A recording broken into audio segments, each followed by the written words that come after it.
Okay, so let's dive into this episode of Try This at Work that's focused solely on Teams Part 2. Again, this is really going to peel back the layers of Teams and show you some of the advanced capabilities that we find customers are really enjoying to realize what we call the hub for teamwork. So just a recap, just to kind of catch you up to speed to make sense of what I'm going to dive into. Last time we talked about in Part 1 of Teams, we talked about all of these different experiences with an Office 365 and how we have a new addition, this new chat-based workspace, the fastest growing application in the history of Microsoft called Teams.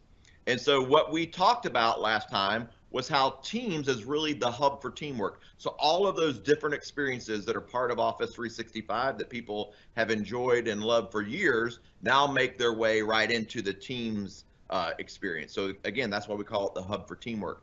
And we talked about, and this is where we're going to show you some of this today, we talked about all of those things coming into Teams, but also a lot of other experiences. So we have things like Planner, right? Planner is our task management application. It's born in the cloud and it allows you to go in and delegate different activities to people and assign them to multiple people and to track how the progress is going and things like that. Then we have another advanced capability called Power BI. Again, all of these things we're going through here seamlessly integrate right into Teams that we're going to show you today. So Power BI is our data analytics and visualization tool. And so most people that come together to get things done with others, they want to measure how they're doing with that project, or they want to measure things to make quicker decisions within their organization. And so that's what Power BI really enables. And of course, we have things like OneNote driving all your team notes experiences within Teams. You've got all your files accessible. We did a lot around files and co-authoring and stuff in the first episode of Teams. And then we also have things like video that integrate. All of these things I'm claiming right here integrate seamlessly into the Teams single hub for teamwork. But we don't stop there. So these are all Microsoft things that are fantastic, right? And I'm going to show you a lot of these. But we also know that you don't live in a bubble. So one of the things we talked about last time were the different ways that you can pull in other third-party SaaS applications. And so there's really three ways you can do that. You can use connectors, which you're seeing here, right? You can use tabs, which we're going to cover today. And you can also use bots. And so those are the three ways that you typically go out and integrate other experiences into the Teams experience. And so when you look at, for example, the connectors here, one of the things you'll see if you look at the scroll bar is it's super tiny, and that's because we have a lot of connectors, and you'll see that the overwhelming majority of these connectors are not Microsoft experiences. They're other experiences that have opted to integrate into the Teams connector experience. And so, again, I'm going to show you connectors here in just a few minutes, but I just wanted to give you kind of catch you up to speed on the things that we claimed last time. We showed a ton of great experiences. Now we're going to dive into some of these other experiences coming into that single hub for teamwork called Teams. All right, so to get started, we're going to talk about connectors and tabs. And so what you're looking at here is here I'm Diego, okay? And Diego is in Teams. This is the Teams UI. And if you want to get a rundown of the Teams UI, again, go look at the first episode, part 1. But what Diego's going to do here is he's going to come to the Engage tab. And so when I right click on the Engage tab, I have the ability to go in and add one of those connectors, okay? And so what I'm doing is I'm saying, hey, I want to go pull in something into this channel, this Engage channel. And it just so happens, if I click on Configured, I've already configured a connector to Yammer. And so if you remember last time, we talked about how you can pull the outer loop, which is Yammer, that engagement model right here into Teams. And so here Diego's saying, hey, I want to connect to the HR group in Yammer, which is where all the employees trying to engage with us. I'm going to look at all the messages. I could search for specific users if I wanted. I could bring in just keywords if I wanted. And then I can say, how often do I want to pull that stuff into my channel? I can choose a digest or have it come in real time.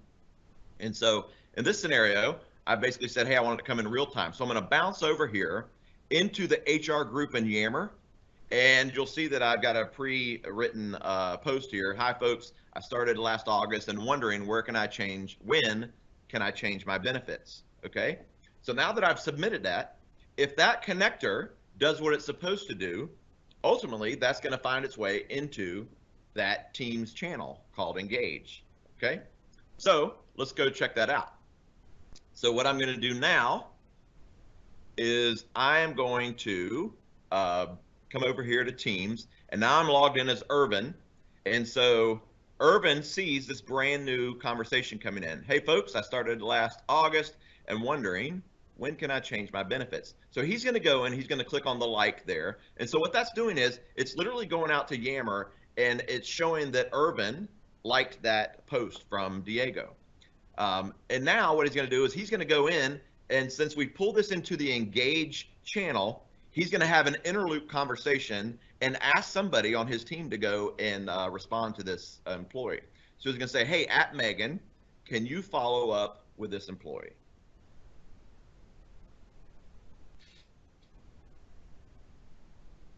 And he'll go and hit the send button here. And so now that he's done that, he's pulled in Megan. And so I want to show you what Megan's experience is on the other side of this, right? So if I look over here, you'll see that Megan is in fact who I'm logged in as, right? This is the browser experience. And so Megan sees that she's got a badge here saying, hey, you've got one item in the Engage channel where you've been @ mentioned. And so you can see the @ mention over there. So the first thing she's going to do is give it a thumbs up to let Irvin know that she's engaged. And then she's going to come and reply. Again, this is all an interloop conversation. So Diego that posted this in Yammer trying to get the HR folks engaged doesn't see all this interloop activity happening, right? So we're just trying to make sure that somebody's going and responding to Diego. And so in this scenario, Megan's basically been alerted that she's got this this message that she's been @ mentioned in. She comes in and gives it a thumbs up and says, hey, Irvin, I'm going to go tackle this right now. And so what she's going to do now in this scenario, most people would say, oh, now I've got to go figure out how to go to Yammer to answer the question, right? That's not what you do today when you have Teams. Again, Teams, the claim is it's the hub for teamwork. So what she's going to do is she's going to add a tab in this Engage channel that pulls in the HR group from Yammer. So watch how she does this. She's going to come up here and click the plus button. She's going to click on the Yammer tab, and it's going to say, hey, welcome to Yammer. And she's going to come down, and you can tell it to follow or to go pull in a Yammer group or a specific Yammer topic. So we're going to select a group because she wants to pull in the entire HR group in Yammer, so where she doesn't have to go anywhere, and she can stay in context and just go look at the different HR posts. And so now that she's done that, watch what happens. So now, super slick experience here where we pulled in that Yammer tab right here into the Engage channel. So she can go right in and see the message from Diego where he's saying, hey folks, when can I change my benefits? So she's going to go in and say, hey Diego, you can change your benefits in November. Hope this helps. Thanks. And she'll post that. Notice she also sees that Irvin liked the message above, right? So when he clicked on like in Teams, that sent that like message all the way out to Yammer so that the Yammer person saw that as well. So Megan's been engaged. She's never left Teams, right? She got an update saying, hey, can you help follow up this customer? And she said, hey, let's make it easy on everybody that's part of HR, the HR team, and let's go ahead and just pull in the HR group in Yammer so that we can interact with our outer loop without having to go to another destination and switch context. Okay, so if I go back to Irvin here, you can see that Irvin sees the entire thread happening, right? So if he looks down, he can see that there's in fact a thumbs up, right? So here I am as Irvin, just showing you that I'm Irvin here. So I can see the thumbs up that I did earlier. I can see that Megan says I'm on it. And I also see that she's added a new HR tab. And then also, because we added that connector, we told the connector to let us know anytime something was added to the HR group. So we see that continuous thread, right? I can see right here without having to go to Yammer that Megan answered. But if I did want to go to Yammer, I can just click on the tab. So that tab that was added is visible to everyone who's part of this HR team in Teams. And so again, super easy way for me to wire up things that are relevant to us as we're working on things like the engagement activities within the HR group. I can pull all of that stuff in without ever having to go to another destination. Hopefully that makes sense to you. So we have a lot of customers doing this today. So if you're not, I would urge you to just think about different scenarios where you can leverage Yammer, and then without having to actually go to Yammer as a destination, if you don't want to, pull it into Teams where you work every day in that hub for teamwork. Okay, now I want to introduce you. I put on the invite that hopefully most of you received, that I wanted to show you how we integrate other things like forms into Teams. And so I want to give you a quick rundown of what forms is within Office 365. And so here I am, I'm Diego over here on the right-hand side. You'll see that I'm Diego. I'm going to click on the app launcher, and I'm just going to show you how you go and find forms. So you click on forms here. And so it says, hey, the first launch experience is, it'll say, hey, Diego, thanks. You'll see I have this company pulse survey that I've already created. And it's just basically asking employees, hey, how happy are you working at Contoso? And so one of the great things that you can do with forms is extremely powerful, but also extremely simple. I can do things like branching. So I'll come in here and I'll say, is there anything you change as an employee of Contoso? So if they say yes, I'll say, go ahead and ask them to elaborate. If they say no, skip the elaboration question and go straight to, tell me something else. And so I can also come in here, you'll see that I'm asking them, hey, rate your experience at Contoso. I can go and preview the form right here within the browser. I can see what the mobile rendering of that form is going to look like. So everything is super simple, but extremely powerful. We have people really swarming to use forms within the Teams environment or in other situations as well. So I'm going to click on the plus button here in this channel, and I'm going to show you how I want to add the form. So what I'm doing here is I'm saying, hey, I want everybody who's part of HR to be able to fill out the form without having to go somewhere else. And so I'm going to say, let's collect responses from that pulse survey right here in this channel, right? So I'm basically pulling in this forms tab, right, that is integrated from the forms team into Teams so that I can have this great polished experience. Again, keeping everybody in the context of Teams. Now, if I come over here as Irvin, I can see that new pulse survey sitting there in the channel, and I can go fill it out. So I'll say, oh, I love my job here at Contoso. Is there anything you'd change? Sure, yes, there is. I'd love to skateboard down the halls, right? So I'll type in skateboard, and notice that it didn't show that question 3 until I answered, yes, I would like to change something. What's your favorite part of working at Contoso? The teamwork aspect. And so then I'll submit that. And so here I've had a very simple way of filling out the form. And now what I want to do is if I go back over here as Diego, one of the things he wants to do without having to go to another destination is see what the results of the form are as people are filling them out. So he's going to go back in, he's going to create another tab that's based on the forms tab, and he's going to say, hey, I'd like now to just show the results so that I can see how people are answering these and make some decisions based on the information coming in. And so now you'll see that that form is in fact, the results are coming in. And so it's, again, I can't tell you how important forms is to a lot of folks out there using Office 365. And historically, people have gone out and tried to use other third-party solutions. So please keep us honest, go in and try forms. You're gonna see how powerful they in fact are. Okay, let's chug right along here. So one of the things that I love talking to customers about is this concept of My Hub within Teams. And so most of you are used to doing chats one-on-one, or you're used to doing group chats with people. And then if you have a really formal team like HR, you might have an actual team within Teams with different channels that represent different topics. Like I've showed you hiring within my HR team. I've shown you things like the engaged channel, right? We have a leadership channel, all those things that make sense. But what I've done is I've gone in, and most people are doing this now within Teams, because there is an aspect of us showing up at work where it's just about me needing to get access to things for myself, not necessarily in a team environment. And so I want to show you what that looks like here. And so I'm going to come over here and let's click on Teams. And here's Irvin. Remember, he's filled out that form, right? So now notice on the left-hand side, we have Irvin's Hub. And so again, this is just a team that I created for myself. And so I'm going to go to the general tab, or the general channel in Irvin's Hub here. And you'll see, let's say that somebody says, hey, Brent, do you know this guy named Bill Gates? So I'm going to click on LinkedIn here, which is another tab, and I'm going to go type Bill Gates and see who this gentleman is. And you'll see that it gives me the results. So look, I've not had to go to LinkedIn. I just go to my own personal hub, issue the search, right? I can do this in full screen, so I have all the real estate right here in Teams. So it's an amazing experience. I don't have to leave my hub for teamwork. Also, I've set up an external sharing. I've talked about in the invite showing you SharePoint integration. This is one of those, right, where I can go in and pull in a document library. So I can go in and simply drop files in there and know that they're going to be shared with the people I've already shared it with.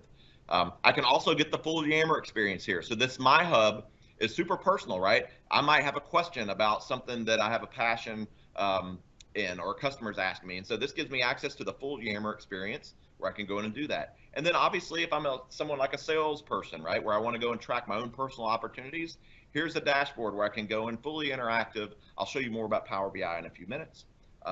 But this is just showing you, giving you an idea of this hub is super powerful because it lets me basically have my own view of the world without forcing me to include others, right? So this is a hub that maybe I only have access to, and it gives me all the things that I need to do throughout the day that are outside of teamwork, perhaps. All right, so notice I have my cursor or my mouse hovering over mail, right? So one of my favorite things to show customers is how I stay in Teams and have every capability that I want around email coming into Teams. And people are like, what? How do you do that?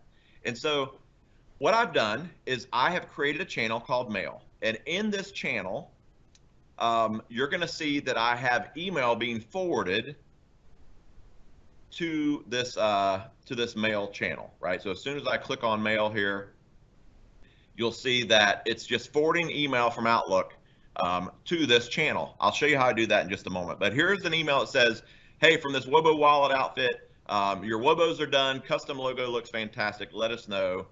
So I need to reply to them. So what I'm going to do is I click on the tab in my channel called Email. And what I've essentially done is I pulled in my entire Outlook on the web experience. And here's that email, right? I can right click on that email and I have all the power of everything that I'd ever want to do. I can block the email, mark it as junk, delete, archive, right? I also have these little helper functions over here, these add-ins that are exposed in Outlook on the web. So I'll go ahead and automate a reply and say, can't wait to see them, and hit send. And that's all machine learning and AI looking at that email and saying, hey, here's how we think you might want to reply. Now, how did I set up that forwarding rule?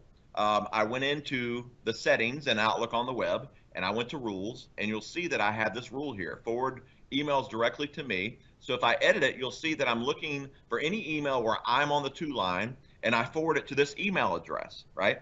Well, one thing that you may not know is every channel in Teams has an email address. So let me show you how I did that. I'm going to come back over here, and I'll collapse that, and I'll right-click on that mail channel, and you'll see that I can get the email address of this specific channel here. And that's exactly what I did to build that rule. Okay?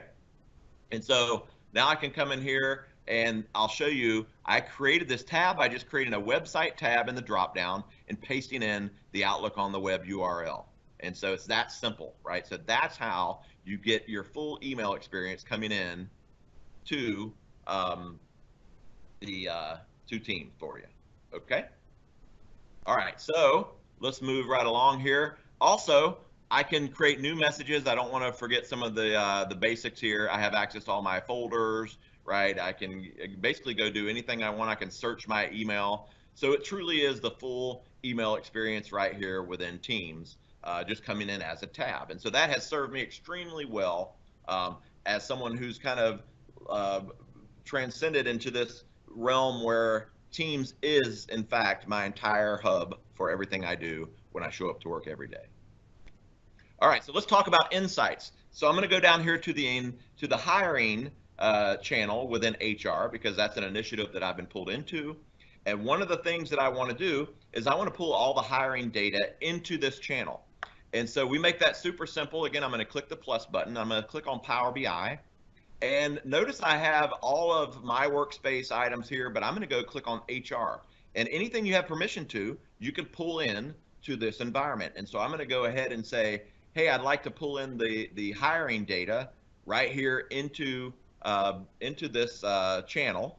And so now you'll see it's there. And then I can start a conversation with others. And I'll say, hey, team, basically I'm saying, hey, I just want to let you know you don't have to go anywhere to look at all the data. I pulled it into this channel.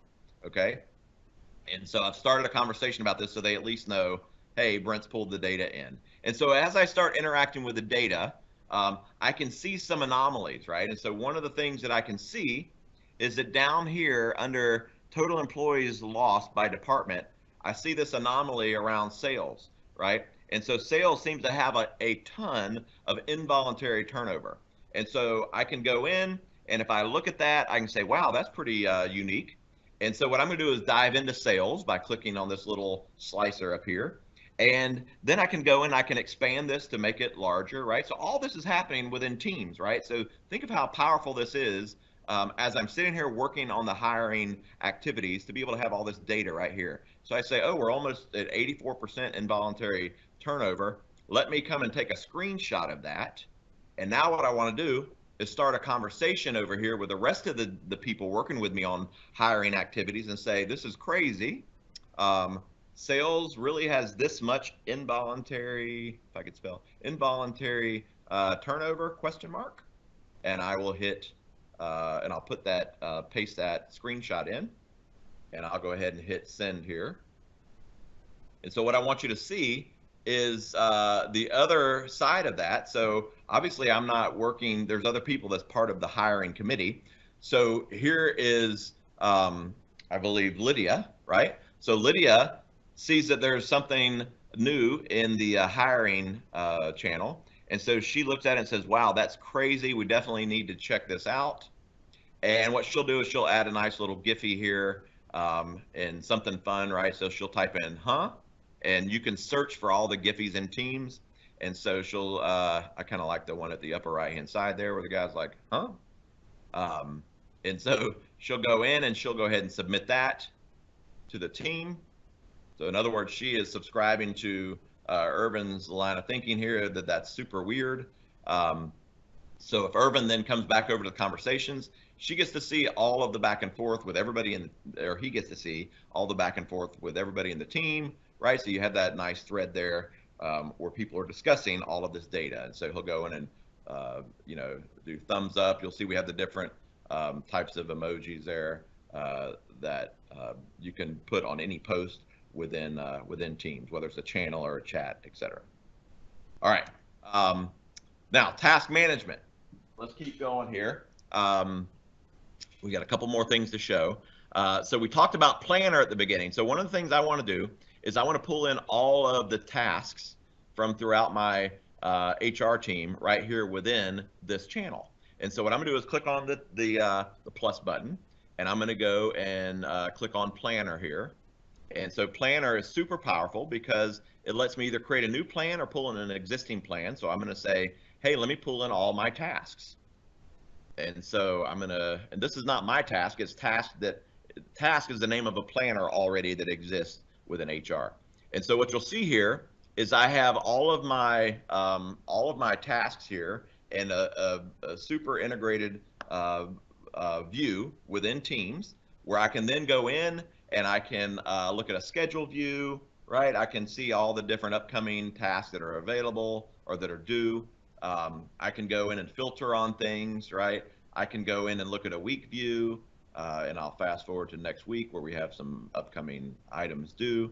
And I can, again, go back to a month view if I'd like. I can look at the chart. So this is super handy when you're trying to get a handle on, hey, how are we progressing with this initiative?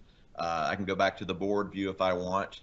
I can filter on things like bucket. I can look at this this one item and start, you know, saying, hey, it's in progress, right? And I don't want this to be assigned to Adele anymore. I want to go and assign this to Lydia. And then I can also go in. A lot of people are like, hey, I want to have multiple, you know, people that are accountable for this. And so I can add and assign this to, let's go and pick Diego down here at the bottom. Where's Diego? There he is. And so I've gone in and I've basically added Diego to this. Again, I can group things by progress.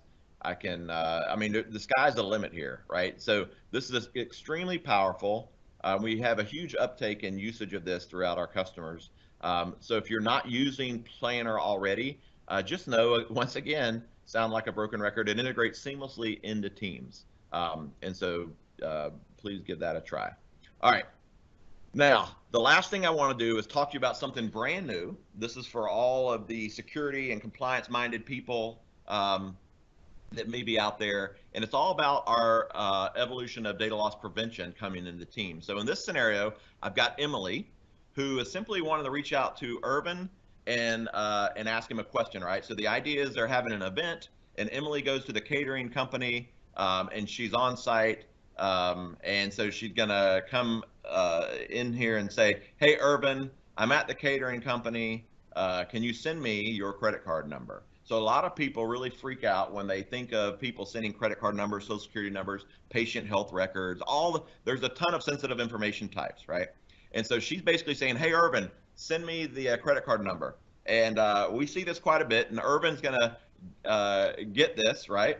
And when he gets this, he's going to feel compelled. I mean, she's sitting there on location, and so he's like, "Hey, I probably need to go and answer her." So he sees this new message waiting on him. He's been at mention. He comes in and says, "Sure, let me share it with you." So it's Visa 411, and so that's the universal testing Visa number, by the way. So he says, "Don't go crazy. Here's my number," right? And so at this point, when he goes and submits this, I want you to see what happens. So Teams is super intelligent now, where it goes in and it says, "Oh, we're sorry. We blocked this message because your IT folks have said you cannot share this type of sensitive information." And so in this scenario, I said, you can't even share that stuff internally. You could go in and say, "Hey, I don't want you to share it externally." And that way you might loosen up the reins and say, "Oh, well, Emily and Irvin could share, but as soon as Irvin tried to share a credit card number, social security number, something sensitive outside of the company, that would be a big no-no." And so that is something that people are super excited about. Again, there's a ton of relevancy there when you think of sharing intellectual property and potentially not letting people that don't really, they're not trying to be bad people. They just, some people do things by mistake. So you're able to block that type of stuff. Okay. So when you look at Emily, Emily never sees it, right? So she says, what she sees is, "Hey, the message was blocked due to sensitive content." And so she could click on the "what's this," and it would tell her, why it was blocked. And so this is just showing you kind of the end result where we did, in fact, block the message from getting to Emily. So hopefully that makes sense to you. So again, this was hopefully a fun session. We walked through a lot of experiences here that hopefully you'll start trying to play around with and bring those things right into your hub for teamwork called Teams. If you want to make sure you enter to win your chance to win a Wobo, please follow aka.ms/Wobo. Again, we'll be drawing a winner at the conclusion of this. Please don't forget to follow us on Twitter at @TryThisAtWork, all one word, TryThisAtWork. Subscribe if Twitter doesn't work for you. You can go to trythisat.work and scroll to the bottom, and you'll see the ability to subscribe. And all we do there is send you out next week's session so that you're prepared to join again next week.